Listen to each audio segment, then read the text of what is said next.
Welcome to Business Unveiled, the podcast designed to help you thrive in the creative community. Here's your host, events and productivity consultant, Angela Profit.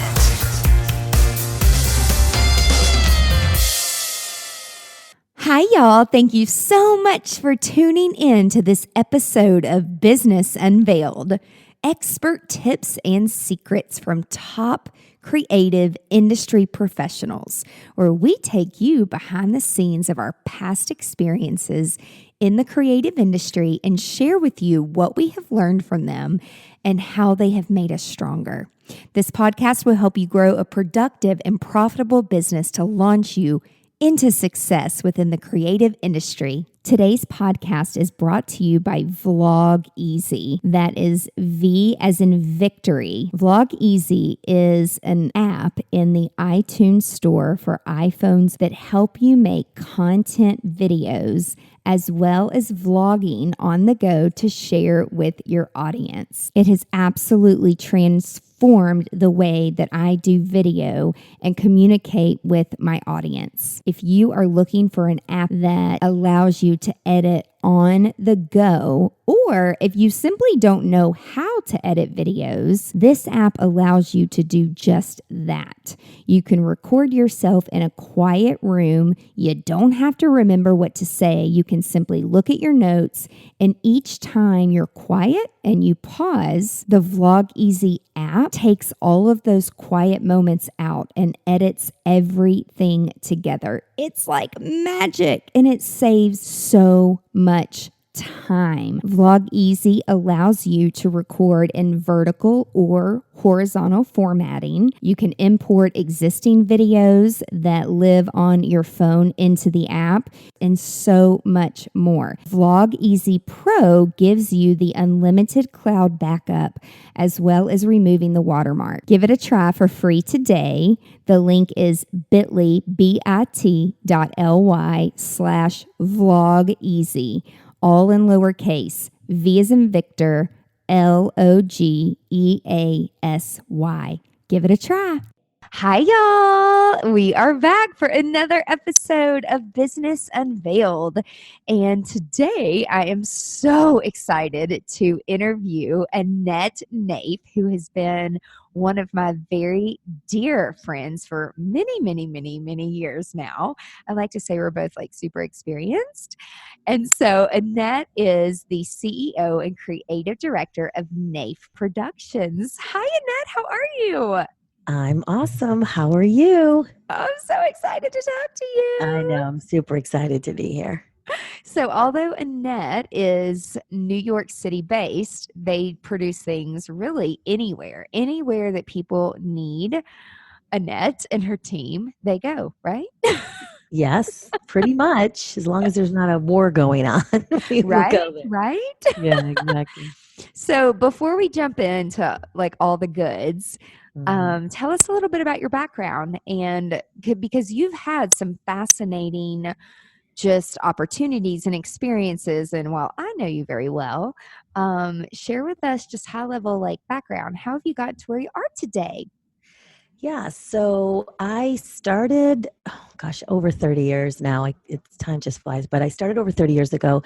I worked, my first paying event job was, like as an employee, as event planner, was for Sebastian, the hair product company. And so I worked there. I lived in Los Angeles, and then from there, I moved to film and television. So I worked at Sebastian for about 5 years, and then I worked film and television for about 15 years. And then I moved to New York because I thought I could make a lot more money in New York, which is really kind of the case here, although I spend a lot more money. But cost of living. Yeah, it's a little crazy here. But I just thought I'd have a lot more opportunities, and it was kind of time for me to make the move. So I moved to New York 19 years ago, and I still was working for EMI Music, and I did some legal work in between film and television, episodic, TV series and pilots and things like that. When you're downtime in the film industry, I did a lot of legal work, which I never thought that it would be so important once I run my business, because we know, contracts and agreements and all of that stuff is just, we work so much with those. So it really helped me and really taught me how to negotiate, which is a huge piece of what we do. So I had a corporate job up until 9 years ago. The economy crashed. I had just graduated college. I went to school late in life. And I was kind of bored, and I just on a whim thought, I'm going to start a business because I had nothing to do. And So that's why you started a business? yeah, I was bored. So I thought, this is crazy. So because I knew how to start a business, so I did all the legal work and got a logo and got my business cards and created a little website that was hideous, but it was a website.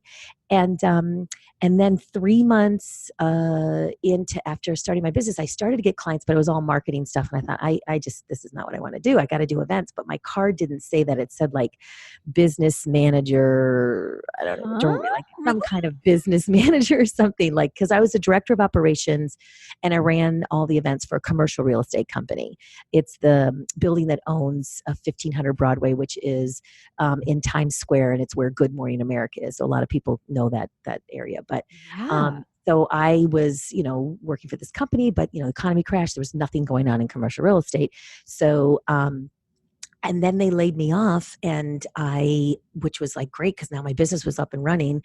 And they laid me off, but I negotiated a year severance package, which was awesome. You. Yeah. And then I ended up that I just kept going. And before I know it, I'm 9 years in now with a pretty successful business. So I'm just so shocked. And it's crazy. It's amazing. So how did you actually get into, besides changing what your business card said, but what was your first experience? Okay, I know I want to do events. How am I going to jump in? What did you do to get into the events industry? What was your strategy and your attack of I'm going to do this? Right. So I researched a lot. I just started Googling everything to do with events and people in events and blogs on events and all of that stuff. And I know how to do events. I just didn't know how to run the business. So I was looking for a coach to help me. And nobody was coaching anybody out there for event planning because people feel threatened, which I think is insane, because unless you really walk in someone's shoes 24/7, they're not going to take your work. There's so much work out there for everybody. So I was just in tears. So 6 months into running the business, what I really did was I started, I had money from working corporate. So I just started going to events. I, was just going to every event I could think that had a lot of people. And I just started passing out my cards and saying that I was an event planner. So networking. Networking, big time networking. That's how, listen, my whole business is based on referrals, word of mouth referrals. I am getting some work off of my website now, which took 9 years. I am ranked really high in nonprofits. So I am getting nonprofits from my website, which has just really started. So I don't know what changed, but I'm not changing anything. So let's just I know what changed. Well, I know. Started to focus on the number one tool that people overlook these days, because when you and I started, I don't think social media was really this big thing. No. And so you saw an opportunity last year, which I love every year that you get a new coach and you're like, I'm going to attack this beast and I'm going to ace it and I'm going to own it and I'm going to do it. And it's changed your business. So I did have a coach early on who I worked with for a couple years. And then I had a mentor for a couple years, and then so I've had 4 coaches over the last 9 years. And it's super, I can't say enough how important it is to have a coach. I don't care how successful you are and how much money you have. And they're just, you just have to, it helps get you out of your head, and you can do it for other people, but it's really hard to do stuff for yourself. So, but marketing is a big piece of it. I started social media marketing when they weren't doing social media marketing. So I love it.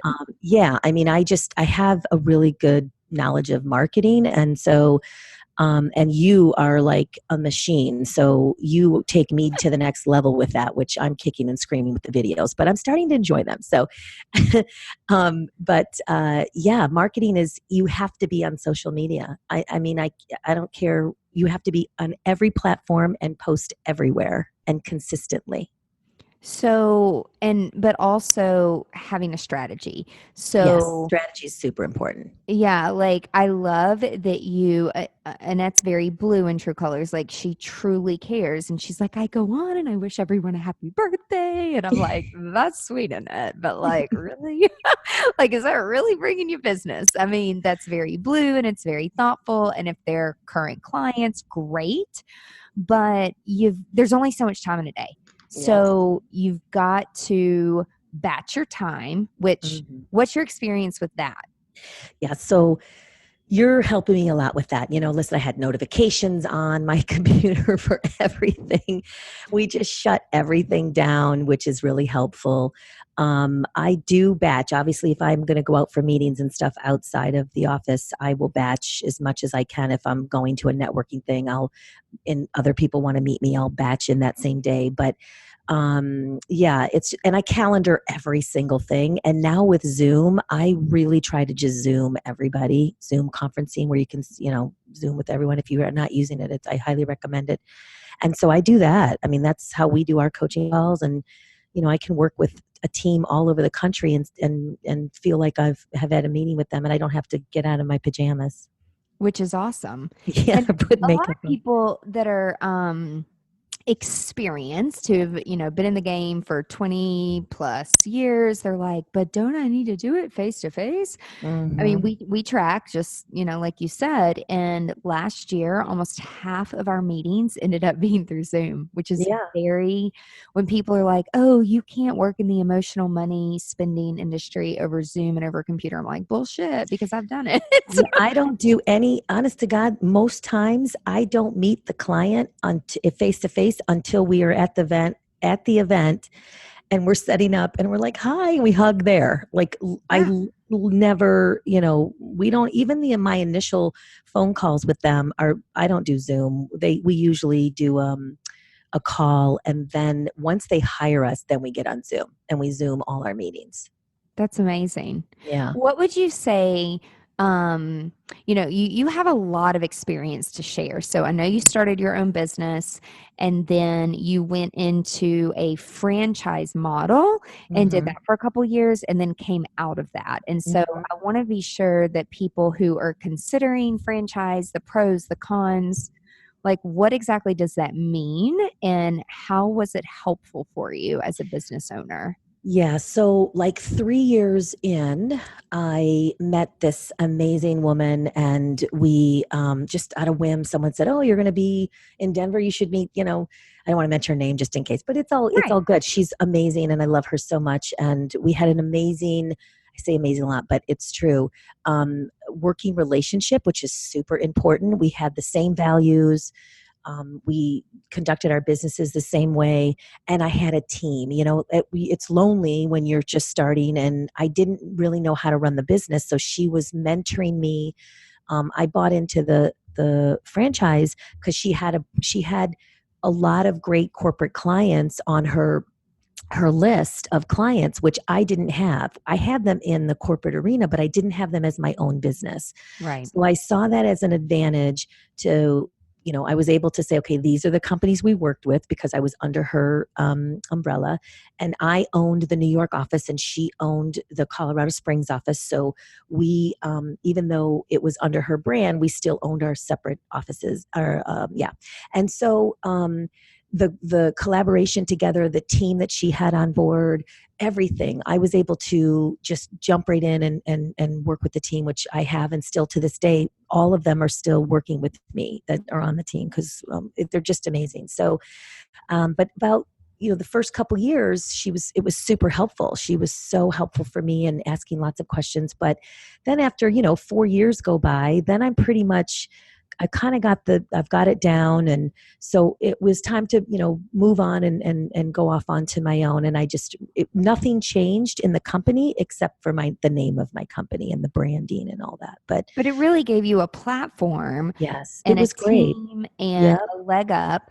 I've been surrounded by a lot of people who've been part of franchises, and some are good, some are bad, some are not so good. But what I would say, if you're looking into that, you really have to think short term. Mm-hmm. And it's like, even if I mean, I would say you really have to dig into something for a good 24 months at least Yeah. to see, like, if they're going to give value, you have to get value. If you're going to give value, you have to get value. So it's just like going Right. to a networking meeting. Like, why the hell am I going? It shouldn't be for the food and the drink. It should be to build relationships. Mm-hmm. Be very, very intentional.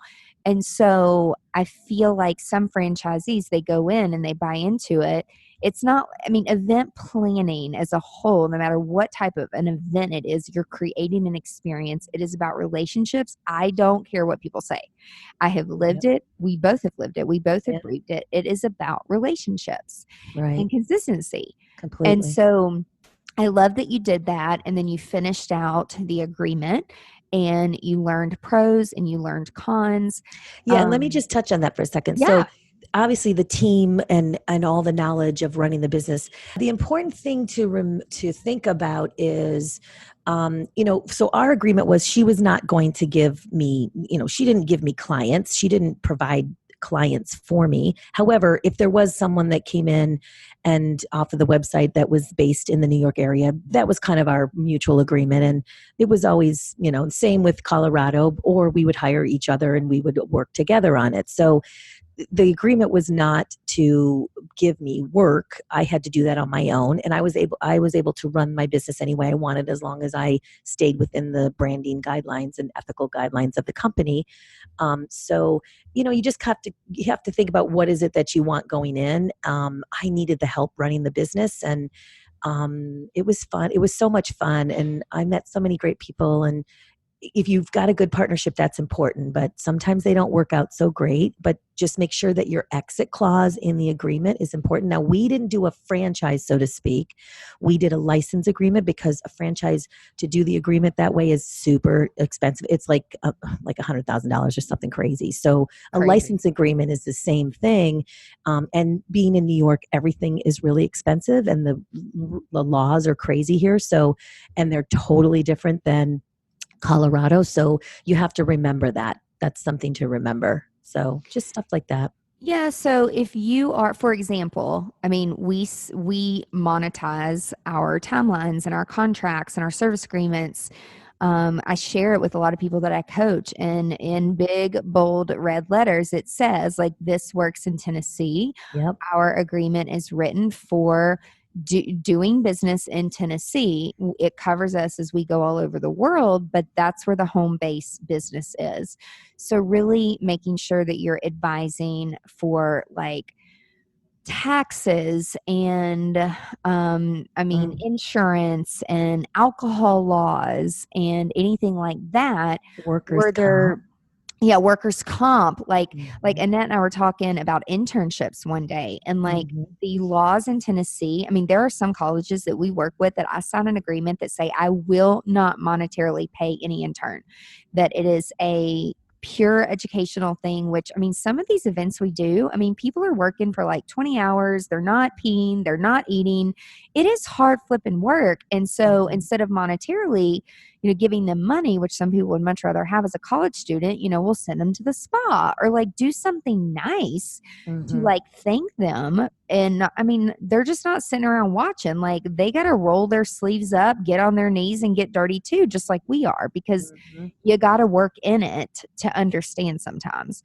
So were there ever any, like, back and forth, like, oh gosh, I wish I would have consulted somebody in New York because this was different? Like, I know I've had situations come up like that with clients in another country, things like that. But were there any takeaways from where you're like, yeah, I just, you didn't know what you didn't know? Well, yeah, I mean, I have a pretty horrible story with workers' comp, which I'm happy to Opportunity. share. Yeah. So Today's podcast is brought to you by Zola. The wedding company that will do anything for love is reinventing the wedding planning and registry experience. Zola combines compassionate customer service with modern tools and technology. Zola takes the stress out of wedding planning with free wedding websites, your dream wedding registry, affordable save the dates and invitations, and easy to use planning tools. Zola is the easiest way to conveniently manage everything online in one place. It saves so much time. You can get started just by simply setting up a free website. There's over 100 beautiful designs to choose from, and we actually use Zola for our own clients' weddings that we plan. It is so easy to use and personalize. My favorite thing about the website is putting the Zola registry on the actual website. It makes it so easy for your guests. The Zola store has the widest selection of gifts at all different price points. There's free shipping and returns, price matching, and so much more. You can choose from over 500 top brands. From Sonos to Airbnb, you can create a fund for your honeymoon, your future home, plus register for gift cards like for Delta, Southwest, Hulu, Home Depot, just to name a few. To start your free wedding website today and also get $50 off your registry on Zola, go to zola.com/Angela Profit. So that is ZOLA.com/Angela Profit, PROFFITT. The New York laws are insane and super strict, and you have to follow them. So, I coach planners on how to start an event planning business. And one of those things we talk about, and I get them from all over the country, is, we really look into the laws of that state that they're working in. So you have to check that. But I had a workers' comp case that I didn't have, I had all contractors. I've always had contractors. I don't have employees. I use all contractors because it's super expensive, especially when you're a small business. But so I opened up ADP payroll and thinking, okay, they're going to manage all of my contractors. So they sent the information to the state, and the state said, oh, well, you have a business, so we want to look at your business. And so I started receiving notices from them that I needed to have workers' comp. And these notices were like 20 pages long, completely. I had no idea. I know how to read contract. It was like, I can't. So I asked my CPA at the time, who was Colorado based. I asked him, listen, I just got this. What do I do with it? And he said, just ignore it. Well, you don't ignore anything from workers' comp or the IRS. And workers' comp, I feel like, is way worse. So I kept getting them for 6 months, and I kept ignoring them and kept ignoring them. And the next thing I know, I got a $64,500 invoice from workers' comp. Oh my God. And I thought, oh dear Lord, I need a lawyer. So I was really freaking out because 64, listen, you're a small business. What are you going to do? So I ended up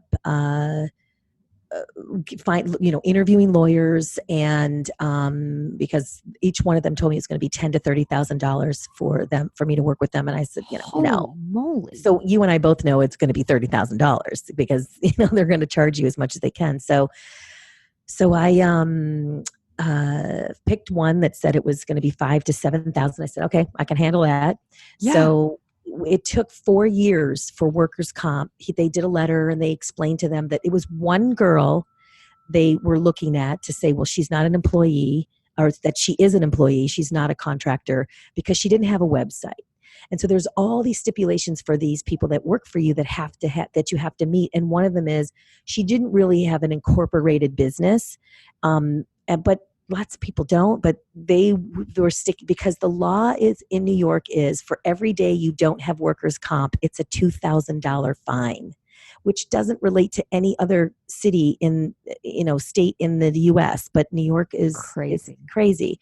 So they were coming with me for 64.5, and had I just gone to them and gone back and said, sorry, I'll pay $500 for workers' comp because that's what it is.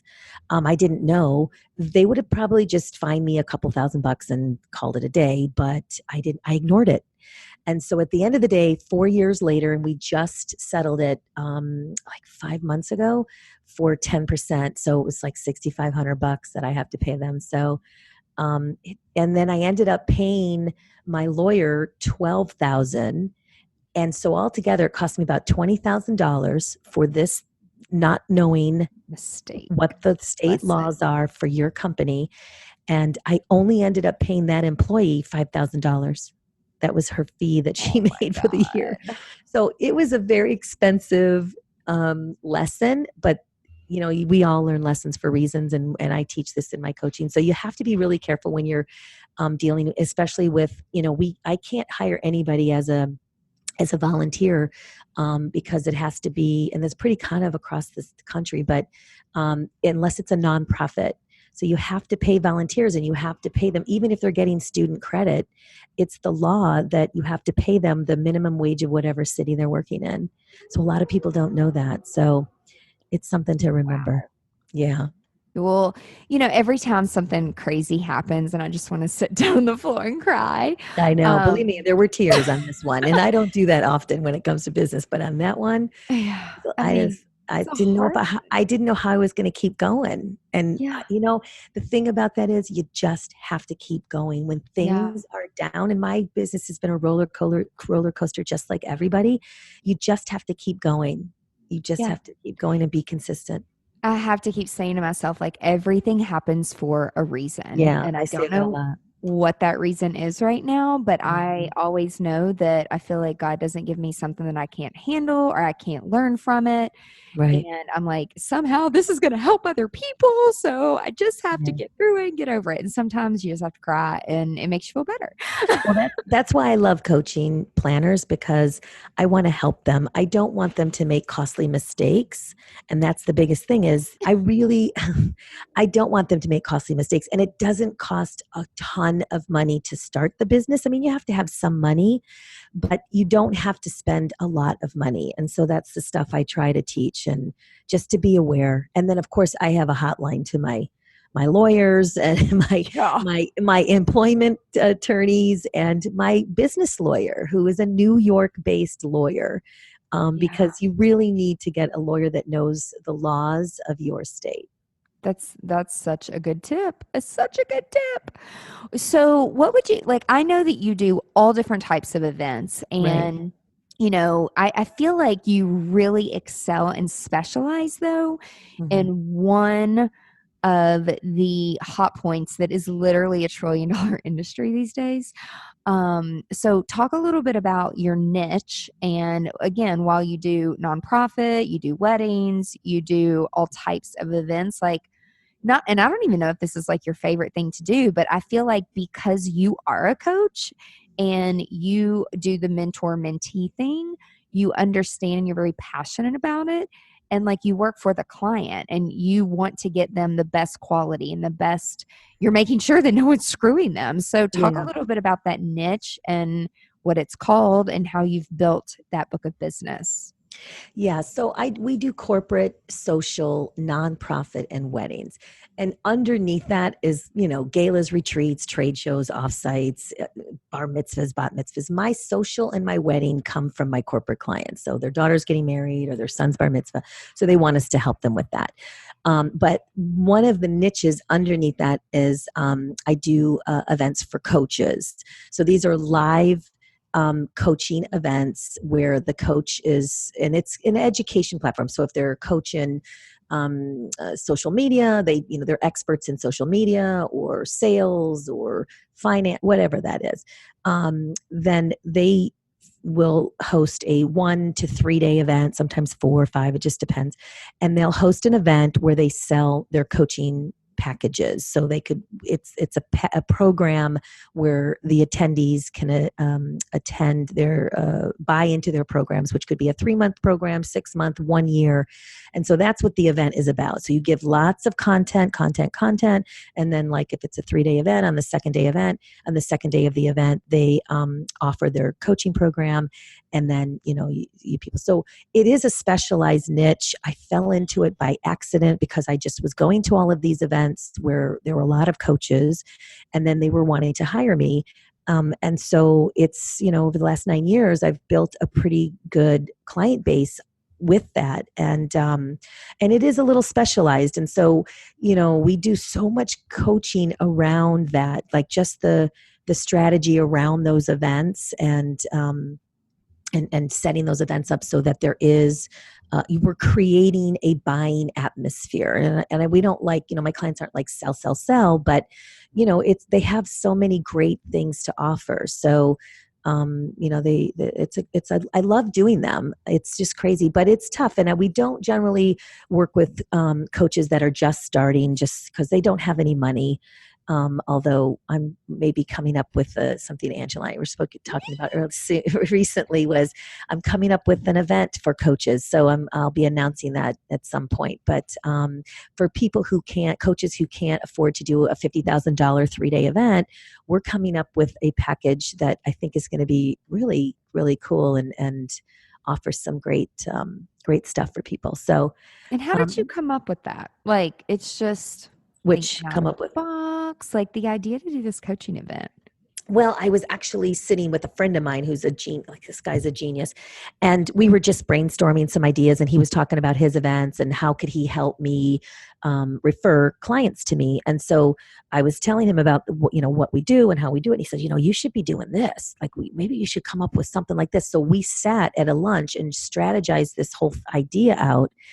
And so he's a big part of what came up with this. So just, it's, again, here I was networking with someone, had no idea that this was going to come up. I was just trying to meet someone new. And then we came up with this amazing platform that we think is going to be kind of cool, which I think you thought so too. So we'll see what happens. We got to map it all out, but. It's so exciting. So exciting. You're so cute. I mean, what can you say is like the number one thing that any of your clients, but specifically your coaching clients, the way that you really break it down and the way that you pre-qualify, like you said, it's not to be mean or rude or anything, but it's just like, hey, if you're brand new at this, like, we can't help you. Like, it takes money to make money. A lot of the very first time that coaches do an event, they're sweating bullets because all they're thinking is like, holy shit, I have 50 grand wrapped up in this. I have to sell tickets. It can be oh yeah. It's super stressful. Yeah. And so something that you do and what you bring to the table, it's not just getting the venue, getting the setup, something that you help them with and strategize with in terms of ticket sales, sponsorships. Talk a little bit about that. If I'm a coach and I need to know how to budget for these things, and what are the top 5 needs of things that I need to think about? Yeah, well, obviously, I can it's really going to depend on how many days. So I have clients who will do 1-day events, like maybe half-day events, and then they do a 1-day event, and then they lead up into their, I had a client once we were doing multiple 1-day events a year, and then eventually she did her 3-day event. But explain what the difference is, because typically in my experience, 1 day is like you are it. But a 3-day event brings value by how? Well, you can give a lot more content about your expertise, whatever that is as a coach. And some people have the stage themselves, or they bring in other speakers. It really depends. There's no set rule on that, but it depends on what your preference is. I'm doing a 3-day in Tampa in November, and it's her stage. So she's got a specific thing that she teaches that is not going to be that no one else is going to be teaching. So it's going to be her stage, and so it really depends on the clients. But there's a huge strategy around it, and then we're super honest about it. So I'm not going to get on the phone and say, oh well, I don't know, you could maybe spend 20 grand, or the reality is the reality. And of course, in New York it's going to be more expensive than it is going to be in Orlando. It's going to depend on the locations. So there's lots and lots of questions that we ask them, and just through the questioning we can determine if they're ready. We just ask so many questions about their business and their team, And if they don't have a team, we don't work with them because they have to have a team. Like we can't provide the team for the internal of their business, because there's a lot of things that we don't, not only do we help them with the planning of the event, but there's the strategy around it. So it is the marketing, it is the messaging, the branding, the website, the registration platforms, the speakers, the sponsors. Because I do a lot of events for speakers, I have a good database of speakers I can reach out to if they need that from us. So there's so many things. I don't know if I answered all of your questions, but Yeah, no, I feel like, you have experience in doing this. And so I don't feel like, because I was in a wedding bubble for so long until I started to get out and go to, it's funny because I don't go to any wedding conferences unless I'm going to teach or speak or run a workshop. And I used to, but again, it's like, what value am I getting? And so going to more entrepreneurial type things where I would learn all this stuff and then I would test it myself and test it with my own brand, bring it back into the industry. And then, then people in the events, especially in the wedding industry, are like, oh, okay, like that seems to be working for you. So now maybe I'll listen to you. right. But you've got to stay in front of that. And I didn't realize until I became a coach and a consultant and I started speaking and doing like what you're saying and like hosting these events, like it's a way, way bigger industry Yeah. than almost the wedding industry. And so to really understand the niche of it and how to do ticket sales and how to get other speakers and how to share the stage with people and what's the etiquette, like if you sell X amount of dollars, like what percentage do you give? There's just so much to know. Right. And we advise on a lot of that. Again, we're not the persons. I shouldn't say, I recently, and I just did a blog, a video about this, but I recently had a client say, "Oh my gosh, you're like my event therapist." Yes.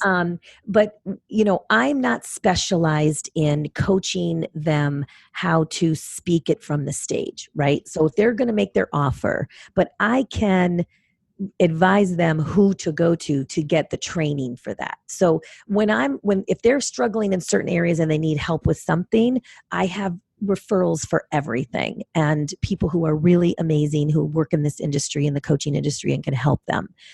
So it's not just that they're paying for the event. There's all kinds of pieces that go with it. The marketing, with the Facebook ads and things like that. I'm not an expert in putting Facebook ads out, but I can advise on what they should be doing to get the marketing out there. So I have a team of people who will help with the marketing.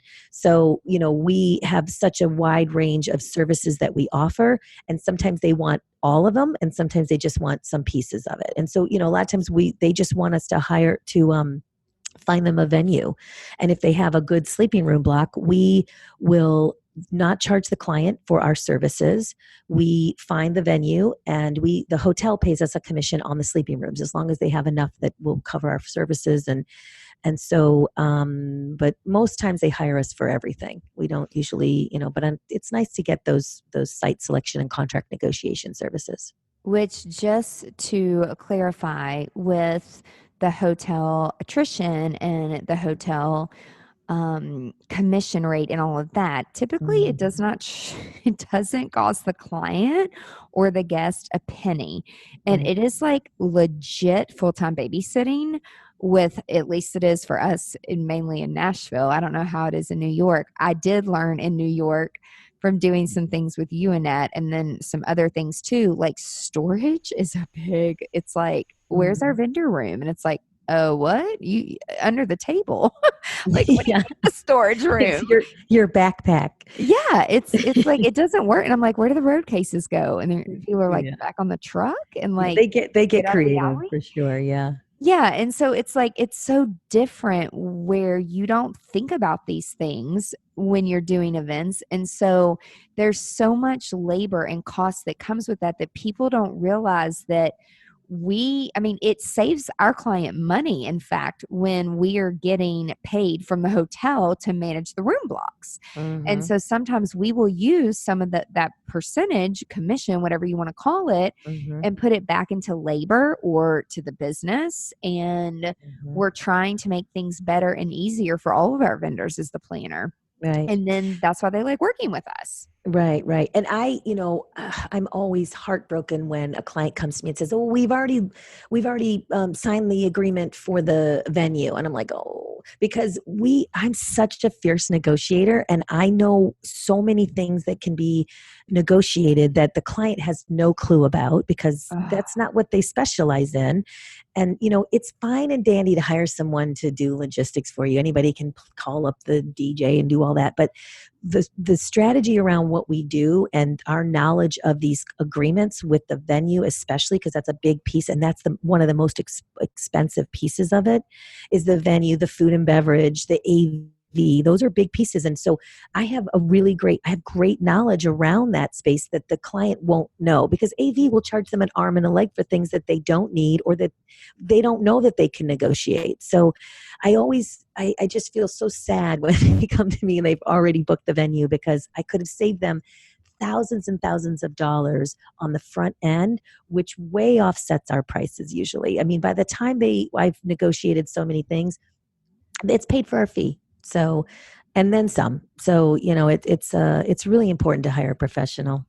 Absolutely. What would you say is like the biggest thing that, like, aha moments for your clients where they're like, holy shit, I don't know what I would do without you? What's the biggest story where you're like, this could have gone really wrong if they. Yeah. Well, it's funny because, when I first started, I was always afraid to say, no, I can't do that. Or, you have to be honest. And if you don't know, you really don't want to guess, because, so for example, I had a company, the Municipal Credit Union, came to us and wanted us to help them with their centennial 100-year gala for the employees, and they were doing it at the Hilton. And of course, labor, you don't know, you've got to really know how to work with the unions and the laborers, and it's a lot. I know it's a problem, but, and New York has them everywhere, but, they came to us because they were looking for someone, and they had interviewed 4 other planners before me. And they had already signed the agreement with the hotel, and it was going to be a cocktail reception and then like a 4-hour party. And there was a major decor for this event. So they only had 3 hours set in the setup. And so I was like, guys, you cannot set this up. This is going to take 5 at the minimum. If we're lucky, you need more time. So they didn't book that. And all the other planners had told them, oh yeah, we can do it in 3 hours. We can do it in 3. There's no way they would have been able to do it. In fact, we started at like 9 a.m. and we just finished at 6. When we just literally put the linen didn't show up on time. And so you have to account for things that aren't going to happen. And so at the last second, we were throwing linen on, like the whole team pulled together, and the linen pulled in at the last second, and we're throwing linen on the reception area. So luckily the cocktail reception area, luckily we had doors closed for the main dinner. So they had another hour to set all those. We had 1,400 people, so that's a lot of tables. So, why I got that job, and I learned a huge lesson there, was because I was honest with them and said, guys, you can't set this up in 3 hours. Like there's no way. So let me look at your contract, go back and see if you can buy some more time from the hotel. And they did. And it ended up that the event that was going to be in didn't need the space. You can always get more time added on to your setup to save money if you can wait like just a week before when they didn't sell the space, and then they let you in earlier. And that happens almost 99% of the time. Excuse me. And so I ended up getting that job because I was honest and said, you're not going to be able to do this. And I helped them out, and they hired us. And to this day, they rant and rave about that. And I learned, I was like, wow, that was, I early on, I would have been nervous to say, you can't do that. But now I'm super honest, like and that comes with knowledge of knowing the industry. Yeah. So if you're not experienced enough, and if you don't know, reach out to a colleague, reach out to Angela or me or someone that's been in the business for a long time who can help you and give you some advice. And, people write me on occasion and ask me for some advice on something. I'm trying to do this. What do you suggest? Or who should I go to for this? And I'm happy to do that. But if it gets like, I need a venue and it's going to be for 100 people and we have $300, I'm like, sorry, honey, I can't help you. It's hard to, it's very difficult. And you can't just answer questions like, oh, I want to get this venue and how much will it cost me? You have to ask all the questions. So there's a lot of things that, people don't understand, but you have to teach them. You just have to teach people how to work with you, which is another thing I included in my video recently. Yeah. Like, what would you say, going into this for an entire decade, have the challenges changed over time as like being an event planner and a coach and a teacher and a speaker, like from, 10 years ago till today? Like, what are the challenges? Well, it's always, there's always planners out there who are going to not charge what should be charged. And so that hurts the industry who are professionals, people who come into the industry and, on the planner side, they come in and they're new and they just planned their, sister's baby shower. So now they think they're, professionals, and so that's tough. So they don't charge which is fine. No, we don't want clients that are you're not going to value what we're worth. Mm-hmm. So, and then the other thing is, companies, they want the moon and they don't want to pay for it. And so we are spending so much time, which is difficult. I mean, you have to be really strict about it. Through all my coaches that have coached me, you have to make sure that you're not over, working and you're not spending too many hours doing things that you shouldn't be. And are they the right client right from the beginning? Really recognizing who the right clients are from the beginning is super important. And that's, I learned that early on. Absolutely.